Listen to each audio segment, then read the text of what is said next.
Hey guys, there's something happening in the comments section.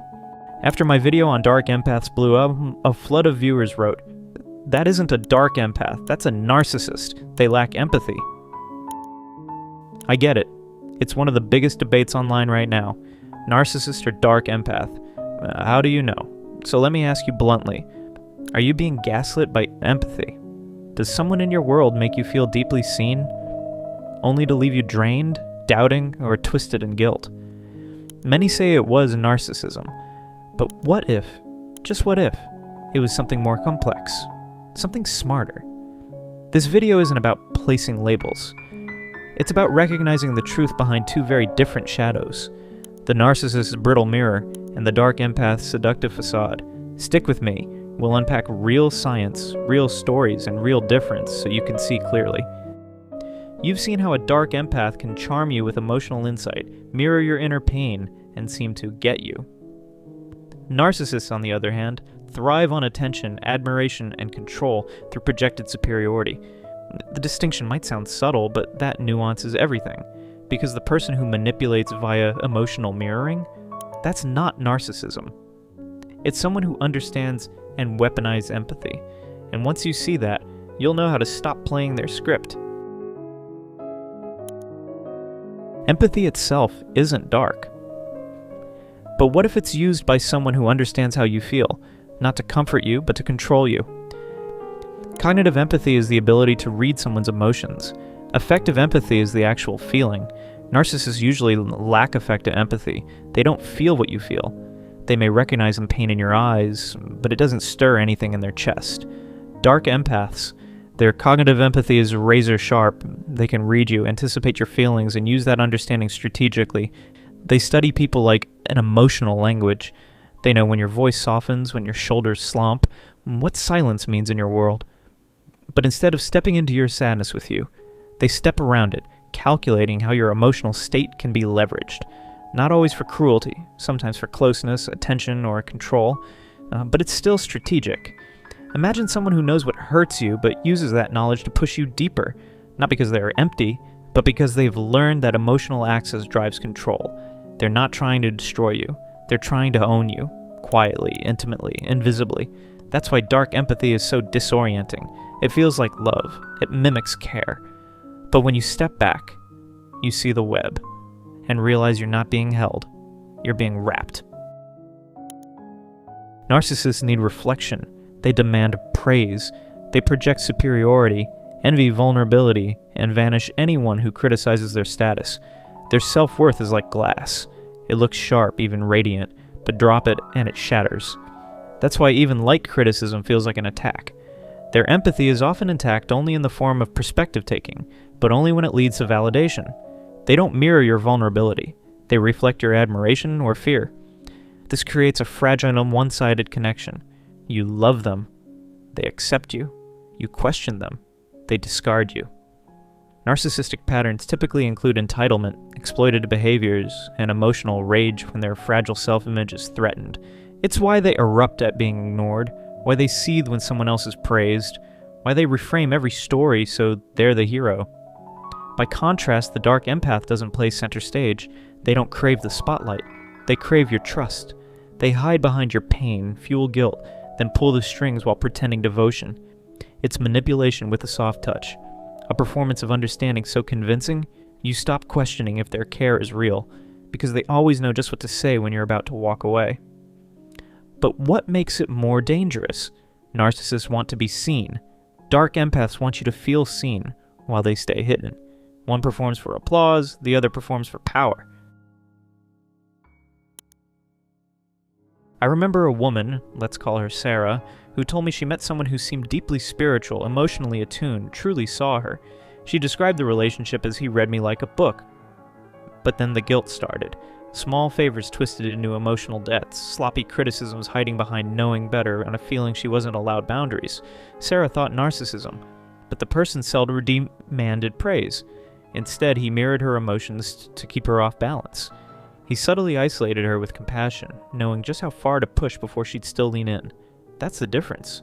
Narcissist demands validation. Dark empath earns trust and mines that trust. The study that coined Dark Empath in Personality and Individual Differences, 2021, surveyed nearly 1,000 people and found a distinct cluster: high dark traits, narcissism, Machiavellianism, psychopathy, plus high cognitive empathy. That matters, because narcissists often lack true emotional empathy. This isn't just academic jargon. It's a window into how emotional manipulation can wear a friendly face. This Dark Empath group was different. They weren't cold. They weren't overtly cruel. They understood people deeply. But instead of using that understanding to connect, they used it to control.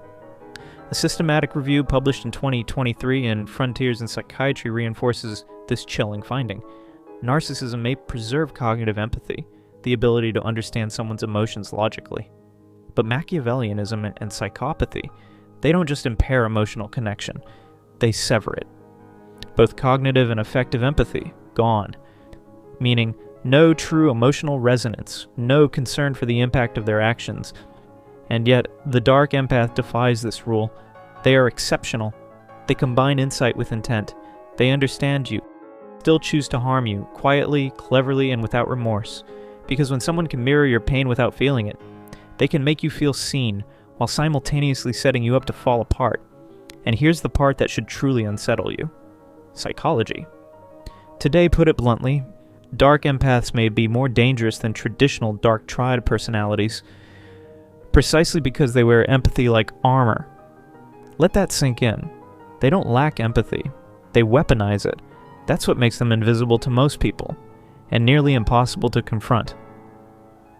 While the classic narcissist pushes people away with their arrogance, and the Dark Empath draws them in with emotional intelligence, charm, even apparent sensitivity. But once you're close enough, their true strategy begins: emotional confusion, subtle guilt, a slow erosion of your boundaries disguised as care. They are, in a way, the perfect storm. Not cold enough to trigger alarms, not warm enough to be truly safe. They live in the gray, where manipulation feels like love, and empathy is just another mask.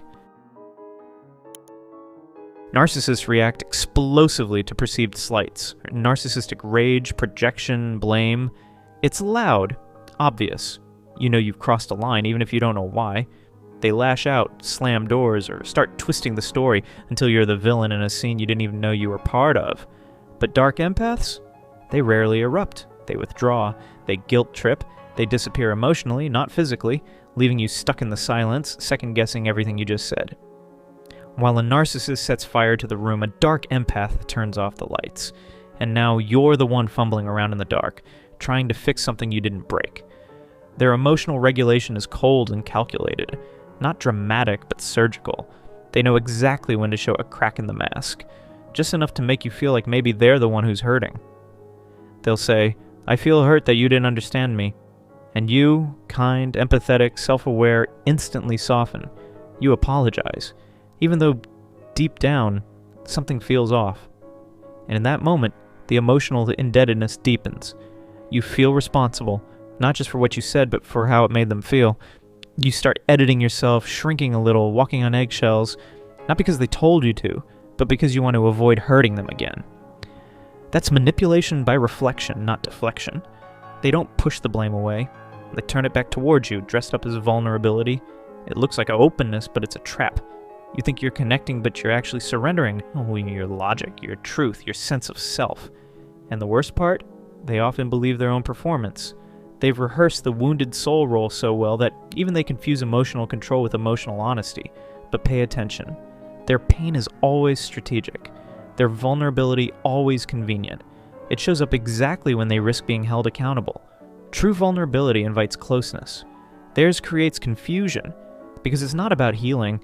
It's about holding power, quietly, beautifully, and ruthlessly. Let's sit with this. No list, just quiet truth.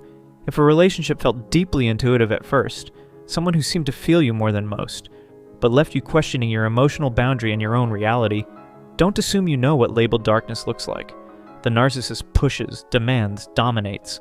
The Dark Empath draws you in, makes you feel seen, and then uses what they learned to pull the strings. But here's what matters. Empathy can be weaponized if the motive isn't compassion. So start noticing. Is this person asking for admiration, control, or your emotional truth? That awareness is your edge. You deserve relationships where emotions are treated with care, not calculated for leverage, where understanding is genuine, not strategic. You deserve to feel seen and safe.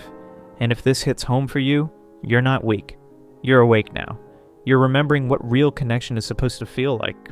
Safe, mutual, clear. You don't have to play the script anymore, and yes, you can rewrite it. That starts with trusting what you feel. When something looks like empathy but doesn't land like love, you can walk away, you can set limits, and you can know that being vulnerable isn't your weakness. It's your superpower, when shared with someone who honors it. That debate you saw in the comments, it's not about which label is right, it's about clarity. If something in this video sparked recognition, share your story. Have you felt the pull of someone who gets you but can't help but leave you second guessing? Drop a comment. Let's talk about what that felt like. Tag someone who needs this conversation, because knowing the difference can change everything. And if you value deep psychological truth, not just labels, hit subscribe. There's more coming where thought meets honesty. You're not broken, you're learning, and now you're equipped.